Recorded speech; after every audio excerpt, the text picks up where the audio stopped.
இதில் என்னத்தை திருவணும்? என்னத்தை திருவணுமா? இது வந்து பிரேக்கு, இது லைட்டு. பகல்லாம் லைட்டு தேவையில்ல. இது வந்து ஆக்சிலேட்டர். இதுதான் மெதுவாக திருகணும், ஃபாஸ்ட்டாக திருகிடக்கூடாது. ஓகே, கை எடுத்துக்கோ லைட்டா. ரெடியா? போகலாமா? ஆமாம், போகலாமா? திரி விட்டுறாத, மெதுவா மெதுவா இப்படியே போகணும். மூடி சரி பண்ணுற நேரமா அது.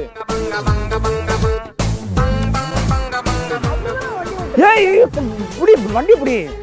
இப்போ நல்லா கேட்டுக்கோ, பின்னாடியே மெதுவாக பிடிச்சிட்டே வருவேன். இங்கே பாரு, இப்படி மெதுவாக வருவேன். நீ மெதுவாக வந்து திருகணும். எருமை மாடு நடக்கிற ஸ்பீடில் தான் திருகணும். பொசுக்குன்னு திருகினேன்னா அவ்வளோதான். ஸ்டார்ட் பண்ணு. நான் பின்னாடியே தான் வரேன். அப்படியே போ, அப்படியே போ. திவ்யா சொல்லு டார்லிங். டார்லிங் இந்த நேரத்தில் போய் பாட்டு பாட சொல்லி கேட்குற. மேகம் கருக்காதா பெண்ணே பெண்ணே, சாரல் அடிக்காதா பெண்ணே.